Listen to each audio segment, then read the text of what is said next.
A good loan, in truth, is composed of 6 things. One is that it is done for the sake of Allah, as mentioned by Ad-Dahhak. It is done for the sake of Allah. Number 2,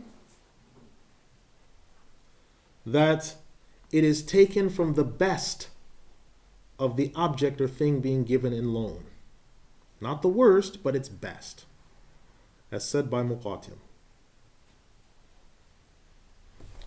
Thirdly, it is halal. The thing is halal.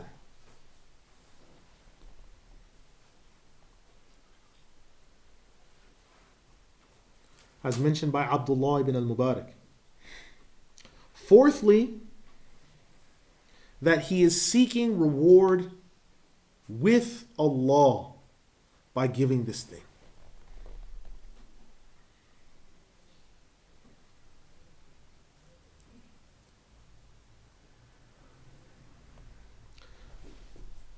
Fifthly, that by giving this loan or this thing, he doesn't remind people or annoy people about what he's done, but he gives it without such.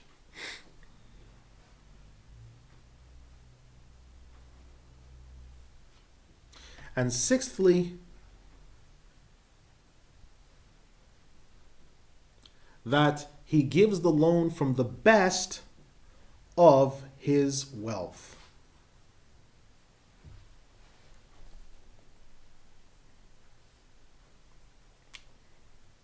Now, the Exalted One has said about this wealth what Allah does with it. وَيُضَاعِفَهُ لَهُ, and he doubles it manifold times.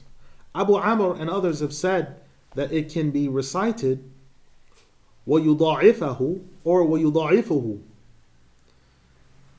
except in certain areas where it would be يُضَاعَفَ لَهُ يُضَاعَفَ لَهَا الْعَذَابُ ضِعْفَيْنِ, and they shall be given a double reward of punishment for their sake in Surah Ahzab, because this is the way it's recited by Nafi', Hamza, Al-Kasa'i and others with an alif, and some recite it without. وَيُضَاعَفُهُ. All of these are valid because wherever you find a mushaddad with alif in the Quran, you will find that it can be recited without the alif. And this is what happens with Hafs and Asim, and this is what happens with the other reciters. Now, the one that gives his wealth and it's doubled, it means that it's given in manifold ways. And it's given back numerous times. Because muda'afa is to increase on something until it becomes 2 or more or 3 or 4. And its number can't even be reckoned after a period of time. This was mentioned by Ibn Abbas and As-Sudai. It was also related by Abu Uthman al-Nahdi from Abu Hurairah radiallahu anhu that he said, indeed Allah has written for the believer one good hasana that he does, he writes for him 1,000,000 hasanat. And he recited this ayah. Then he said, I heard the Messenger of Allah sallallahu alaihi wasallam reciting it in the same way, in which he said, indeed Allah doubles that one hasana to 1,000,000 and more, as related by Ahmad in his Musnad. So, in this case, it is well known that the wealth will be doubled, and the dirham will be doubled to 700 or more, just as mentioned. And when it mentions that Allah restricts, He gives, He restricts, and then He also expands wealth. This means that some people are expanded and they're given wealth, but some people are restricted in their wealth and in their sustenance. But He spends on who He wills. As said by Ibn Abbas and Al-Hasan ibn Zayd, And some people, he restrains their hand from the ability to dispense their wealth in the cause of Allah. Others, he gives them the ability to dispense their wealth, as said by Abu Sulaiman al-Damashqi. So this is what Allah does and how he wills. Close quote. Now, there's just one statement I needed to mention. When Imam Ibn Al-Jawzi rahimahullah said that this is three-fourths into the fourth hizb, the early generations understood about when you're reciting the Quran, having it in sections. So you have the thulth, which is a third, where you can recite the Quran over 3 days. A saba', which is a seventh, you recite the Quran over 7 days. A juz, which is a part where you can recite it over 30 days. And a hizb, which is where you recite it over 60 days. So when he's saying we're 3/4 of the way through a hizb, look at it in this way. One juz, no matter what juz it is, in the Quran, one juz is 20 pages. A hizb is 10. So when we say that we are 3/4 of the way through the hizb, you basically on about page 7 or 8. That's what he's saying. We're on page 7 or 8 of hizb 4, and we're reading through. So he's telling you where we are, which is one of the things, because the ulama, they often don't always necessarily tell you that this is in this verse or this is in this place. Some of our ulama have memorized the Quran by juz, where they'll tell you, yes, you'll find the ayah in Qad Sami Allah in this surah, or you'll find it in the hizb that begins with and then they'll give you the word. Or they'll say, you'll find it in this juz, or you'll find it in this hizb, or you'll find it in this sabah, or you'll find it in this thulth, or you'll find it in this menzil. Because they memorize the Quran a certain way to where the Quran is part of them.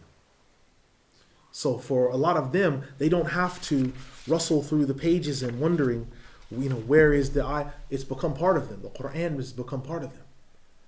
And so they can just tell you where something's located by saying it's in this hizb or it's in this place, and they just know.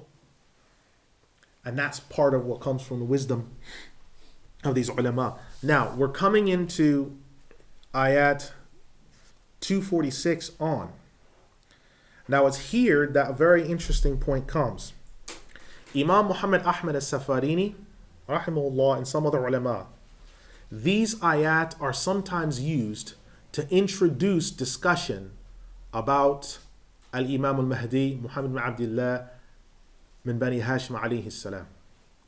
Sometimes these ayat are used to introduce the discussion about Al-Imam Al-Mahdi, because inadvertently the ulama say that he's inferred in these ayat. And we're going to talk about how that's the case, because today there are some people say that, quote, we're Muslim, but we don't believe in the coming of Imam al-Mahdi. And this is a catastrophic error, because it's mentioned in so many ahadith, and it's mentioned by the early generations. It's mentioned in most of the early creed texts, like Imam Abu Muhammad al-Barbahari, his Sharh al-Sunnah, it's mentioned. Imam Ahmed is mentioned when he was asked about the final Khalifa that will come. It's mentioned. So we mustn't deny points, and this is a major area in theology. It's not a light area in theology. This is a major area in theology. Someone says, well, I deny the coming of Imam al-Mahdi. Now, if they say about the coming of the Prophet Isa alayhi salam, or the coming of Imam al-Mahdi alayhi salam, if they say, well, I deny it because I deny the ahadith and I deny the verses, well, that's major kufr. It's major kufr. But if they say, I deny it because the ahadith, they don't make sense, or the verses don't make sense, or the verses aren't referring to that, then that person's mistaken. They're wrong. That's a major sin, but they're still Muslim. Because they're not denying the proofs, they're misinterpreting the proofs.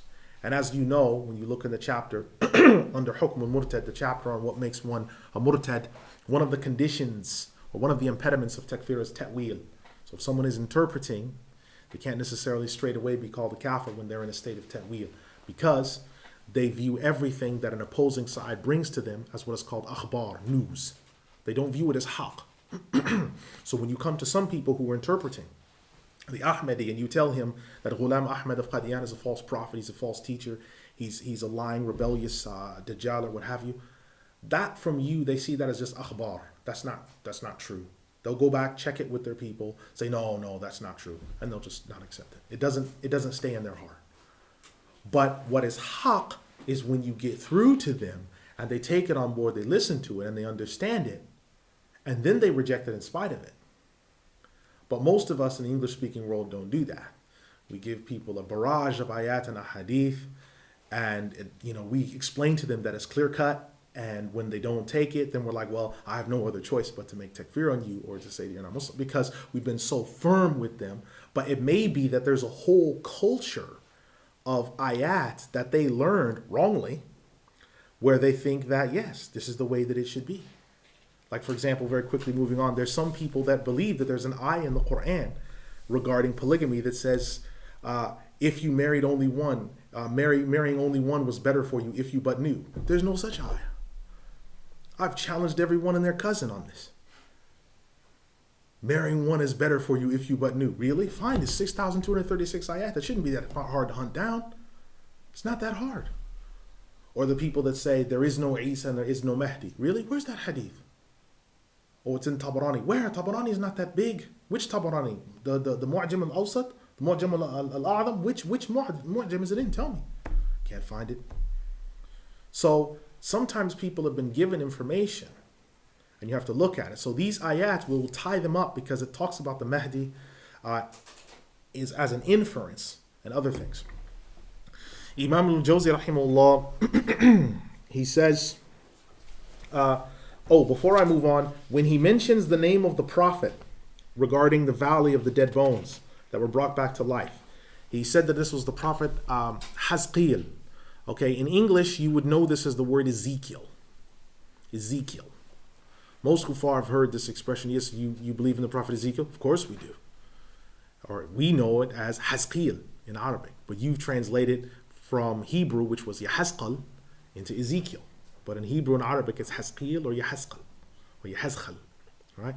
So yes, the Prophet Ezekiel alayhi salam is a true prophet. The Prophet Isaiah alayhi salam is a true prophet. The Prophet Daniel alayhi salam is a true prophet. We don't have any dispute with that. Habakkuk, these are true prophets. We don't deny that. Ubadah, this is a true prophet. The dispute comes in what they're saying has been given to them and what Allah has told us has been given and what the Prophet ﷺ said. That's where the dispute lies. Now, Imam Al-Jawzi rahimahullah, he says, quote, and so we look at the words of the Exalted One, where he has said, أَلَمْ تَرَ إِلَى الْمَلَإِ مِنْ بَنِي إِسْرَائِيلَ مِنْ بَعْدِ مُوسَى إِذْ قَالُوا لِنَبِيٍّ لَهُمُ ابْعَثْ لَنَا مَلِكًا نُقَاتِلْ فِي سَبِيلِ اللَّهِ قال هل عسيتم إن كتب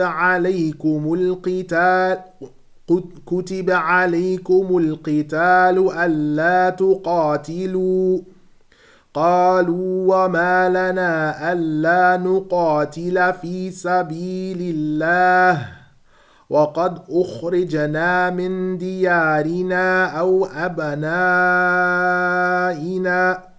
فلما كتب عليهم القتال تولوا إلا قليلا منهم والله عليم بالظالمين وقال لهم نبيهم إن الله قد بعث لكم طالوت ملكا قالوا أنى يكون له الملك علينا ونحن أحق بالملك منه ولم يؤت سعة من المال قال إن الله اصطفاه عليكم وزاده بسطة في العلم والجسم والله يؤتي ملكه من يشاء والله واسع عليم وقال لهم نبيهم إن آية ملكه أن يأتيكم التابوت فيه سكينة من ربكم وبقية مما ترك آل موسى وآل هارون تحمله الملائكة إن في ذلك لآية لكم إن كنتم مؤمنين.